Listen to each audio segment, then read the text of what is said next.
Welcome back, everybody. 2025 Boston Celtics season right around the corner, starting Wednesday. Do you feel that? Do you feel that crisp air? Do you feel the emotions rising? Do you feel that it's been too long of a wait and we're dying to see our boys back on the court? However they may look, I hope you're ready. I'm ready. We're going to get into it. Welcome to the Green Line Breakdown. I am your host, David DiFrumolo. Season 2. Didn't think I'd be back for a second season, but man, when I tell you, this whole off-season turnaround has been too eventful to leave out to the pastures. You guys should be informed. I'm here to keep you informed. Let's get right into it. Where do we start? Terrible, terrible end to last season. We lose to the New York Knicks in 6 games. Just a terrible series altogether. New York had our number, and it was just a pitiful ending. And it wasn't just that we lost to New York, but, the elephant in the room is we lost Jayson Tatum. Terrible injury. Achilles is never good for a basketball player. Their entire career is based on planting their foot and getting back to it, and it's an incredibly hard injury to get back to. But as we've seen, or you may not have, but Jayson Tatum had a historic turnaround. For those of you that don't know, Jayson Tatum got surgery within 24 hours of the injury. Very unprecedented. Nobody's ever seen that kind of speed for surgery, especially in Achilles. And if anything, what we've seen out of Tatum in the last 3 months has kind of proven that it is going to make a difference. You've noticed videos where he's running up and down the court, he's dunking the ball, and he's only 5 months removed. Let me think about that. The injury was in May, June, July, August. It's October now, 5-6 months removed. Most people are still on the couch at this point. And to be moving like he's moving is a good sign for our team,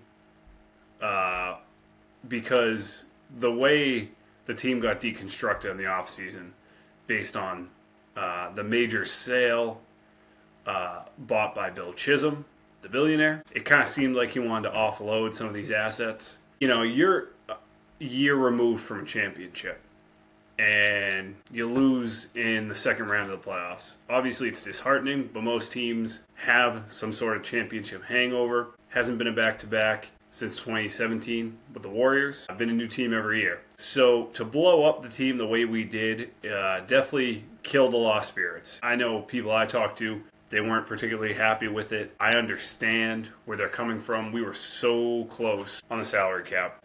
Over the second apron by so much money. Depreciating assets. Drew Holiday, I think we noticed last season he was getting older. His defense was still there, but his offensive prowess, honestly, was taking a hit. And Porzingis couldn't stay healthy, which was the narrative when we signed him.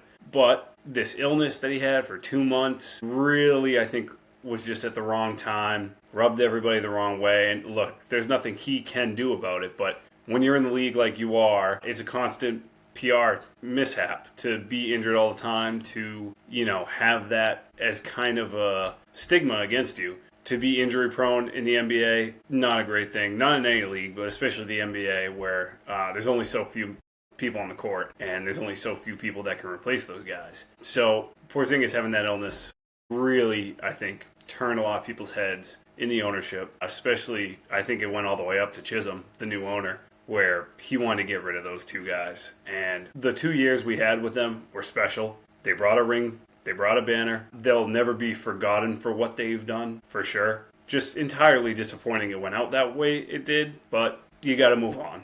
And you got to retool, and you got to look for the future. The future wasn't going to be us hanging over the second apron. And I'll give a little rundown on what that does, or what was creating problems for us being over the second apron. We could only trade so much value out. We can't get more. I know we can't trade less salary than we're taking in. We're capped in that way. Draft picks, I know we have MLEs and certain things the league divvies out that makes it easier to get trade assets, and those are limited when you're over the second apron. And those are the big ones, because Brad Stevens uses those every year. He's always picking up some mid-level player that usually is a pretty good grab, or at the very least helps out the second wave of guys going in.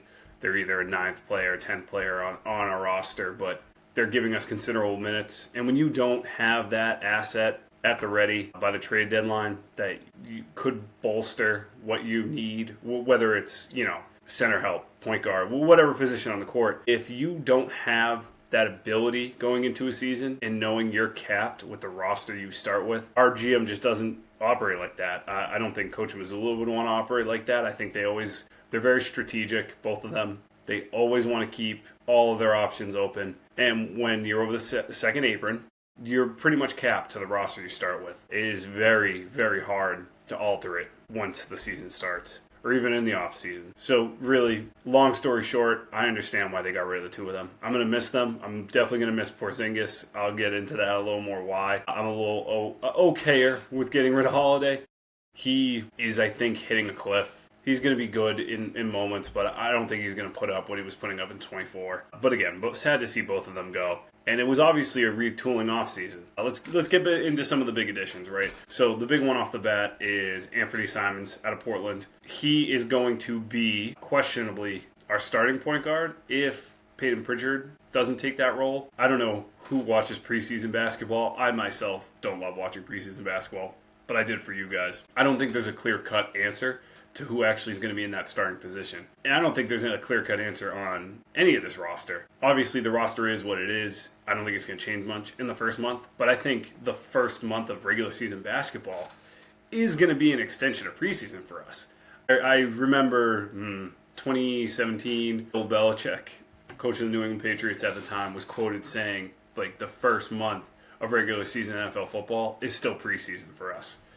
We hope to win some of those games, but if we lose those games, there's still a lot to play with, and we're still kind of figuring things out. And I see the last half of October and the first half of November kind of being that integral figuring it out period, because there's so many missing pieces, and we tried to fill the holes as they could be, but when you have a loss like Tatum for, at the moment, even though the video he's been showing and the stuff he's been saying and the stuff the organization has been saying is kind of leaning towards a return in April at most, I would say. I mean, I've heard March, I've heard April. Somebody told me January. Those people are crazy. It's unprecedented, but it's also anything to be guessing on. My assumption will be he's not going to be playing this year from now until they announce he will play. Looking forward for this season, the 2025 to 2026 season, what are the holes you're filling? You lost Kristaps, right? You don't really have a center, a rim protecting center. You picked up Luke Garza. He's nothing special. He's a good player. 2-time Naismith College Player of the Year, whatever that award is. And he was a guy coming out of school. I remember, at the time, people were like, he's won that award, but I don't think he's barely going to make an NBA roster. I think he's playing in Europe for a little bit. He's a good player. I hope he steps up, but he's not going to be a replacement to what a healthy Porzingis was. We got Boucher from Toronto, but he's a power forward. I would like to see how we stack this roster. Are we going to have Boucher play the 5, and maybe Brown plays the 4, and then you kind of go Derek White at the 3, maybe Pritchard and Anthony on the floor at the same time? Or do you go, I don't know, Keita takes a step up and becomes a starting center?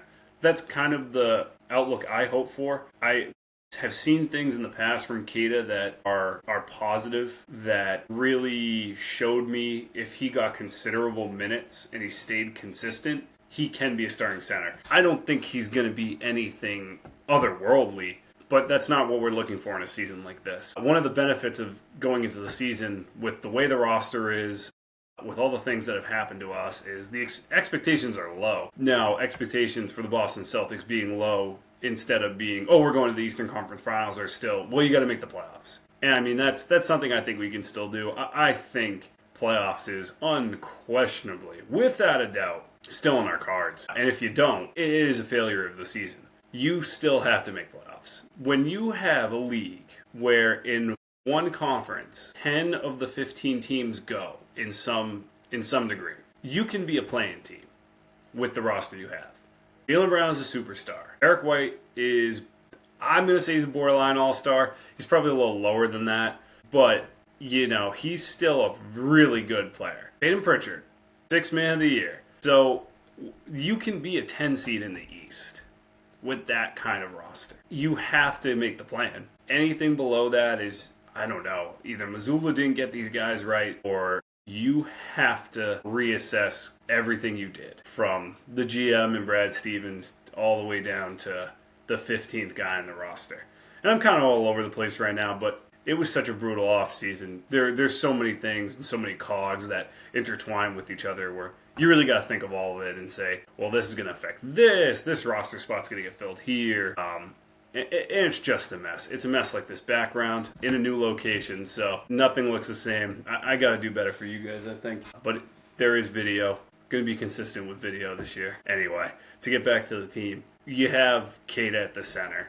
You've got Chris Boucher, who's a pretty big guy, coming in at power forward. You got Anthony Simons coming at point guard. Luke Garza's coming in. You got rid of Holiday. You got rid of Porzingis. Tillman's coming back. I always forget Tillman is on this team. I always forget he's there. He'll make a play. He was making plays in the preseason. And then you won't see him for 30 games. And it's like, who's Tillman? But he's got to probably step up to some degree. And some of these guys are older. Boucher's 32. Tillman, I think, is in his 30s. But like, there's got to be some step from some of these guys. I like what I saw out of our rookie, Hugo Gonzalez. He seems like a pretty good player. But again, he's no big guy. I think he's a small forward, really. There's so many holes that just need to be filled. Pause. They just have to come together as a team, really, and figure it out in that first month. I'm going to hold nothing against them in the first month. I'm not going to be as critical as I was last year within the first month, where the expectations were so high and I was saying we have to repeat. Early on, you saw Pritchard stand out, and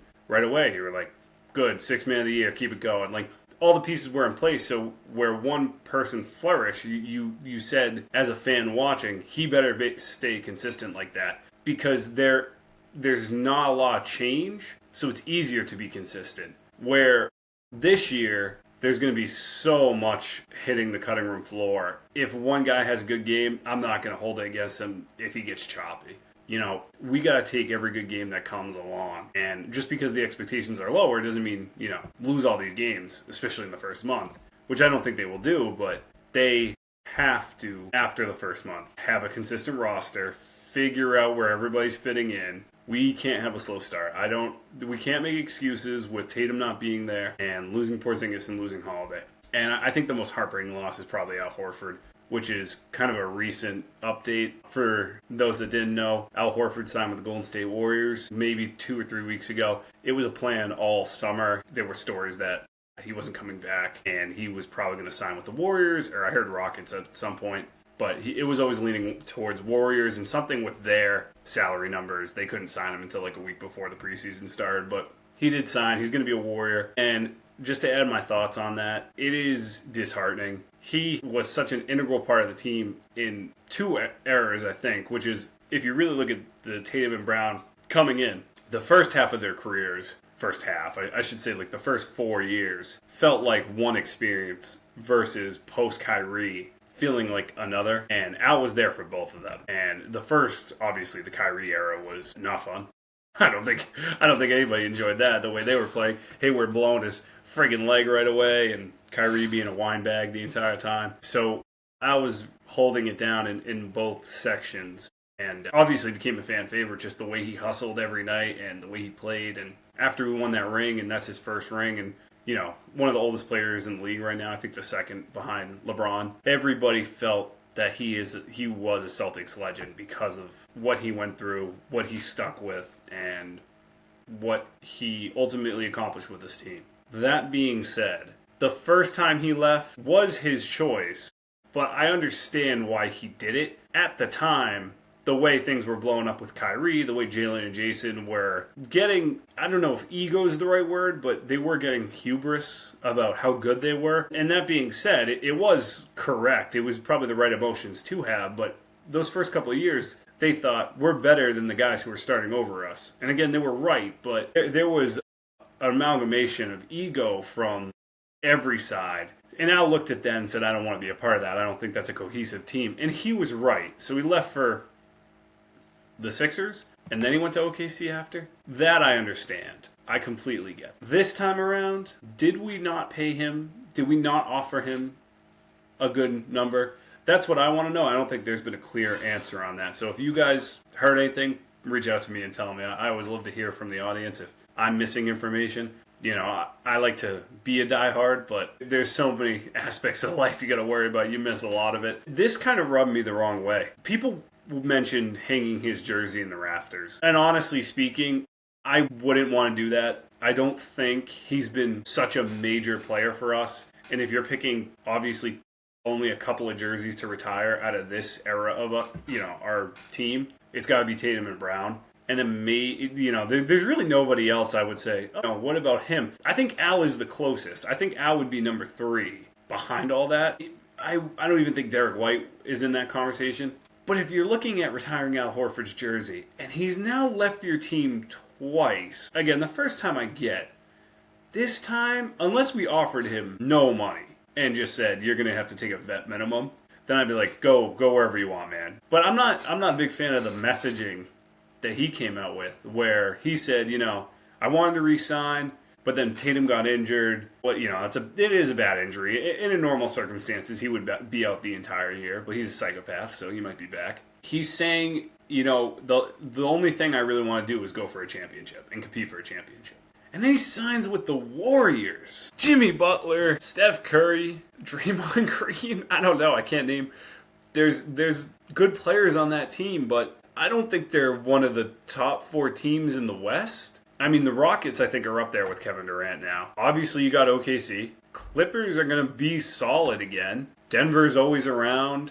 I'm a big fan of the Timberwolves. I think they were looking good at the end of last year, especially with their entire team going through a big transition like we are going through right now. I mean, getting rid of Cat right before last season started and getting DiVincenzo and Randall. And Randall's getting a little older, but I like the way that team's constructed. I think that team's better than the Warriors. I think the Warriors are old and then have rookies who suck.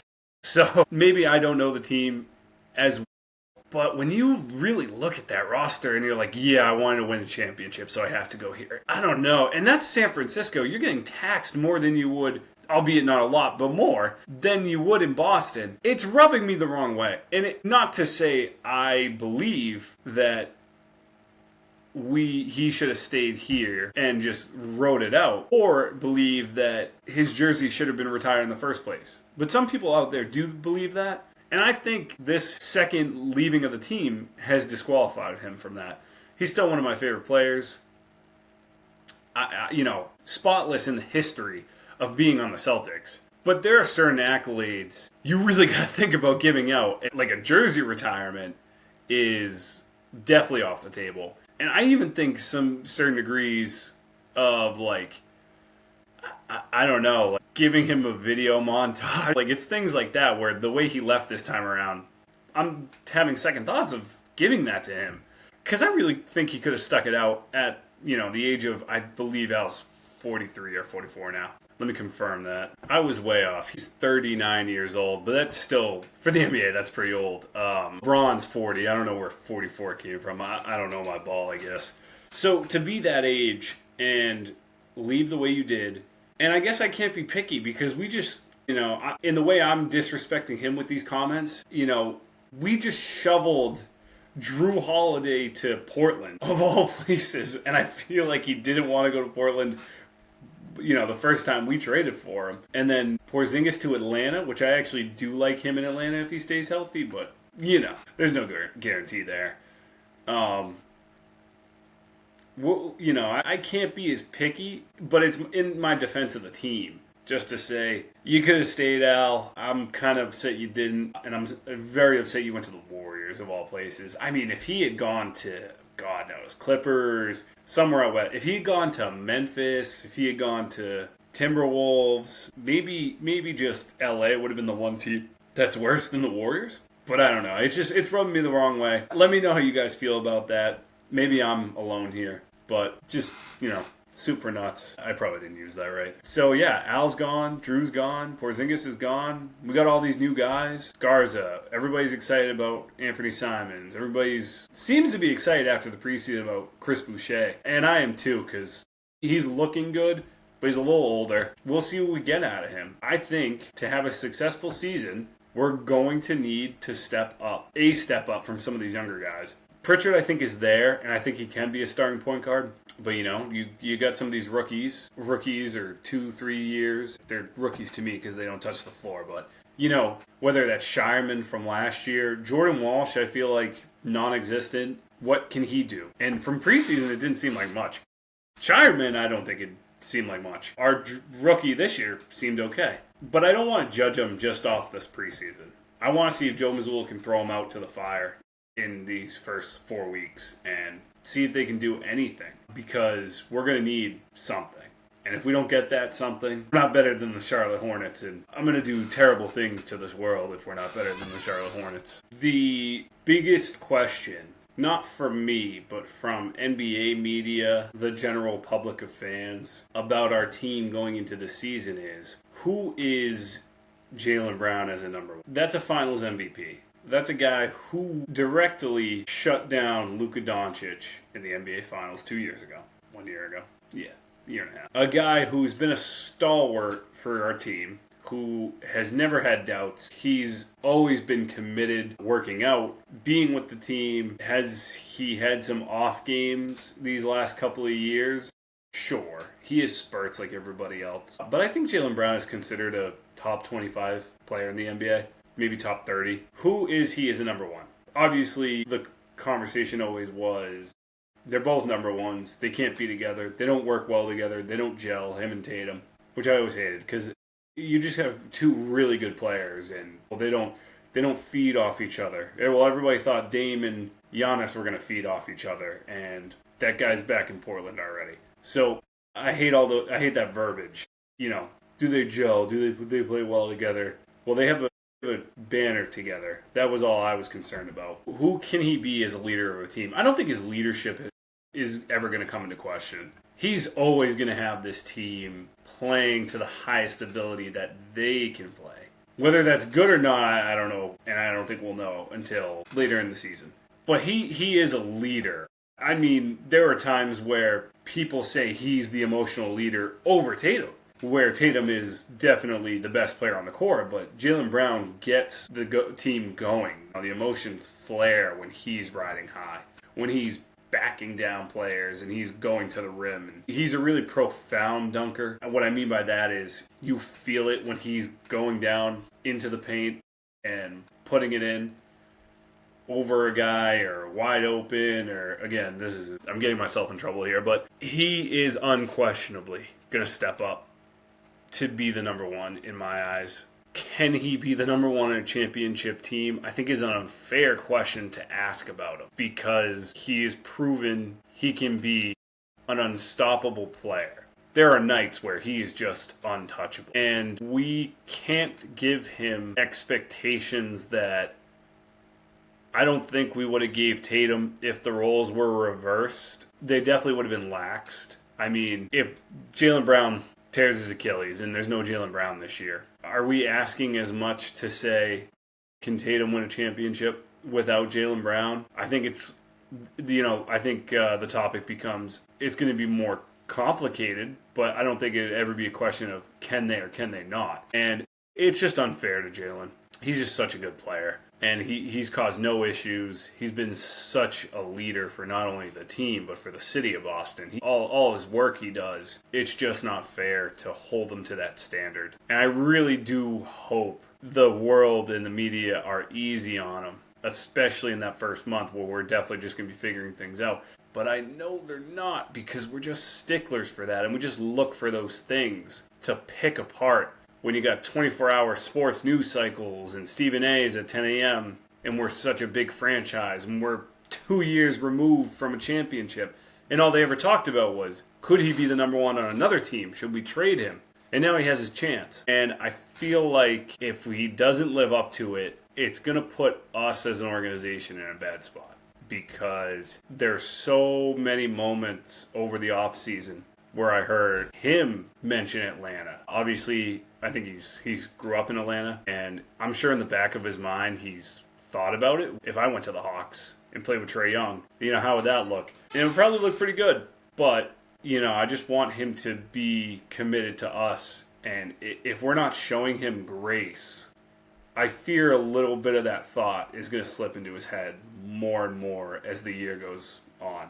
Not saying he would ever request a trade, and he seems committed to the city based on everything he has said and his actions, but we're all human, and I'm sure just as you and I and all the listeners out there think, what if I don't know, what if I went to this school? What if I learned something different? What if I went to a different job? Those are normal thoughts, and just because these guys are supreme athletes and they make millions of dollars for one team, change of scenery, NBA especially, more guys change scenery more often than any other league. So I think if we as a unit can give him grace, meaning the city, the people, and the media, and we just let them play ball, I think we're going to be an okay squad, and I think we're going to make the playoffs. I think if we're getting under each other's skin, the roster is constructed in a way where we could give up. I don't think Mazzulla's a good coach, and you would think with that guy's mindset, he would never have a team where guys give up. But you've got a lot of guys on this roster that are just not spoken for. What do I mean by that? I mean, Jalen committed, Derek White committed, Peyton Pritchard committed. I don't know about other guys. Sam Hauser has never come across to me as a guy who's just putting in and toiling the dirt every day. He's a guy who slips consistently. Tillman disappears for months on end. I don't know much about Simons or Boucher, but they're new guys. And hopefully the love we give them early gets them to commit early, but we're a new team to them. They really don't know much about the fanaticism of this area.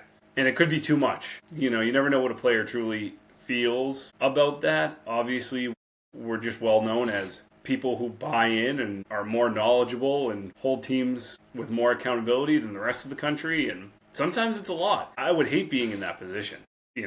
Anxiety and the responsibility would be a lot for a guy coming in. For guys that are coming in that aren't really expected to be number 1 or 2 guys, number 3 guys even. But we expect every player on the roster, no matter if you're the 1 or you're the 15, to be fully committed to the idea, to the city, and we just don't have a lot of those guys this year. So I think early on, if we're pressuring them, it's not going to serve us well. And that's kind of a hard thing to accept because it almost bums you out on how much can I enjoy the beginning of the season.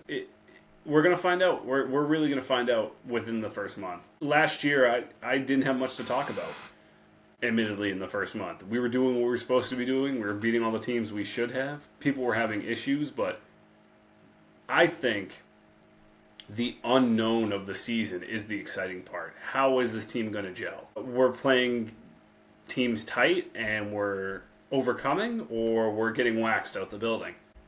It is going to be an exciting season in that regard, unquestionably. I mean, this is the first time since 2020 that I really am going into it thinking just about anything could happen.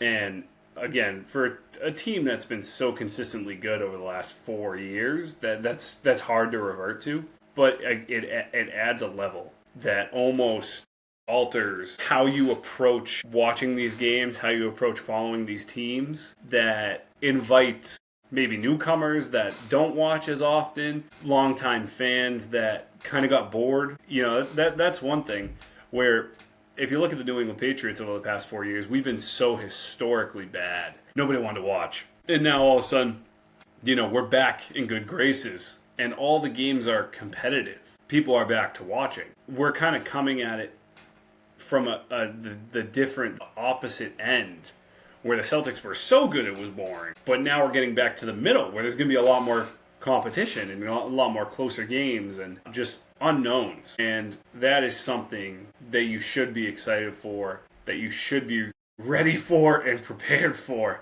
Because if you go in with the same thought process you were going in with last year, you're going to hate this team. I'm going to love this team. I'm excited for this first month especially. Whether it's preseason extended or not, all the games count. The record's going to go up or down. If you gamble, feels like the odds are going to be much more even this year instead of just like minus 500 every game for us. It might be worth it to put some money on this team. like I said, my excitement is, you can tell by my smile and the shine in my eyes just how excited I am for this season. But I sent out a request for some questions earlier in this week. I got a couple of good ones, some that changed within an instance. I thought it was funny, so I'll read it off. Somebody asked, what do you think Russell Westbrook would have looked like on this team? And maybe 10 minutes after that person asked that question, Russell went to Sacramento. And man, he's not getting number 0. He's not wearing any of his numbers. I think he's wearing 18 or something because it's his 18th season. I love Russell Westbrook. Wrap it up. It's over. Oh, God. Sacramento. I would have just retired. They've got nothing. I love when Sacramento was good 2 years ago, but that was so disheartening to see a player like him go do that. God. I would have liked to see him on our team. It would have added some character for sure, which I think is probably one of the bigger things missing on this team. Jaylen Brown's going to be carrying a lot of it, but you had character with Porzingis, none with Holiday. Tatum didn't have much either. Al Horford, admittedly, was a big part of our character. So we had a big character loss and not a lot of fill. Maybe Chris Boucher. I saw a couple of things of him in the preseason where he could get some excitement out of the crowd, which all affects the game. Westbrook would have been perfect just to fill that, even if he was like the 12th best player on our roster. So kind of upset he's going to Sacramento. I would have loved to see. That would have been a disgusting jersey at a fraternity party. Russell Westbrook Celtics jersey. But there are my thoughts for that question that got asked at the wrong time. But I did get 2 more. Is Peyton Pritchard a viable starter for a deep playoff run? I think he is. I think he was a solid player coming out of Oregon, and we stunted his growth in a way, not giving him the minutes he should have gotten his first 2 years. Greatly didn't affect him as he did recover, and 6th man of the year last year. He's going to be a point getter for us. He's going to have some defensive prowess. This is a hard thing to answer though. Is he going to be a starter? I don't know. They might keep him in that 6-man role, but he might get more minutes than the starting point guard, if that makes any sense. Like, we're not throwing him out there right away, but he ends the game with 28 minutes versus the other guy getting like 18 or whatever it would be. But he didn't start on the floor. So is he the starter because of that, because he's getting more minutes, or is it the guys you send out there first? Because I think he's better off in that 6-man role if he gets more minutes. So if you think it's just the guy who's getting more minutes is the starter going into the playoffs, yeah, I think he can definitely fill that role, no problem. And I don't know a lot about Anthony Simons, but from what I do know, he gets buckets, and that's what we're going to need out of him. Throw him out there. If Pritchard's starting the game or is getting considerable minutes, but when Anthony Simons gets in there for 18 minutes, he's scoring 20 points. That's how I see that relationship working out. And that's definitely a playoff run for sure. You can get to the Eastern Conference with two really good point guards, and with everybody else at least playing mediocre. And the last question here would be, and then the third question that I got was, if there were any moves that we can make right now, what could we make to make this team better? And I have one person in my head that we could trade for, and I don't know if the numbers add up. I think we're still over the first apron, but I don't know what the trading restrictions are when you get to that point. No matter what it would take, say we have no restrictions and we have the value to do it, I would want to get Walker Kessler out of Utah on this team. I think he brings rim protection that we are going to surely need. Rebounding that I just don't see is going to be there. It's one of my biggest concerns. The rebounding on this team has not been anything crazy the past 2 years, and we just got worse. So I think if we could get Walker Kessler, or whatever it would take, whatever we would need, if we got to give up a big piece, and by big I mean maybe we send them Anthony Simons and then work from there. But whatever we could do to get it, we should do it. I think he would be perfect for this team. I think he would fit in right away. He's a pretty good workhorse, consistent, usually on the court. Never hear anything crazy about him. He just seems like a Celtic to me. Danny Ainge, if you could give us a freebie and send that over to us, that would be great. He's probably not going to want to help us. I don't blame him, but that would be the big thing. Go get Walker Kessler. And those are the 3 questions I got. I'm going to send out another post this week. I usually like to record these on Saturday or Sunday after the full slate of games for the week has happened. Look out for the post. Let me know what you guys think. Send me your questions. Watch these games. Let me give you the schedule of who we are playing this week. Obviously, starting Wednesday, October 22nd, we are starting with the Philadelphia 76ers. They don't scare me. I think they're the most busted players imaginable. Paul George, Embiid. I like Maxey, but God, the team itself just makes me sick. I hate the goddamn Sixers. I hate Embiid. Bust. He's a bust. 10 years later, he's a bust. You never should have drafted for him. He's done nothing for you. He has a fake MVP. He's scum of the NBA. I hate him, but I would take him if we can get him for good value. We'll send them Jordan Walsh and take Embiid. You got big game on Friday. New York Knicks. They're going to come and bring it. They're going to be a good team this year, and I hate to say it because they really clicked at the end last year. And they fired Thibodeau, and I hated Thibodeau for them. I think it was a group of guys who shouldn't be playing 48 minutes. Like, everybody shouldn't be playing 48 minutes. Let's see what happens with that team. I think they have a lot of talent. I would hate to see them win an NBA championship. My stomach would. Anybody else. So those are the two games this week. Sorry, and then you got the Rockets on Saturday. So a couple of good teams. I hate the Sixers, but they're going to be a decent team. You know, obviously the Knicks are going to be top of the East. And then Rockets with KD. You know, Ime's a good coach. He always brings it. Pretty good starter week for us. Maybe we need to get beat up a little bit to really get things going. We have a schedule that invites that, so let's see what happens. Big things, expecting big things is not the way to go this year. Enjoying the game as it is, as this team comes together this first month is the way I think we as fans should be focusing. I'm just really excited about the unknown, and that's where we should be at. Thank you guys for tuning in. A little bit of a jumbled episode starting the season. Lot to cover, and I hope you enjoyed. Send me those questions. Send me any interest. Like and subscribe. Check me out. Spotify, YouTube, Apple Podcast. Every Monday from here on out till the end of the season. Thanks for watching. I'll see you guys next week.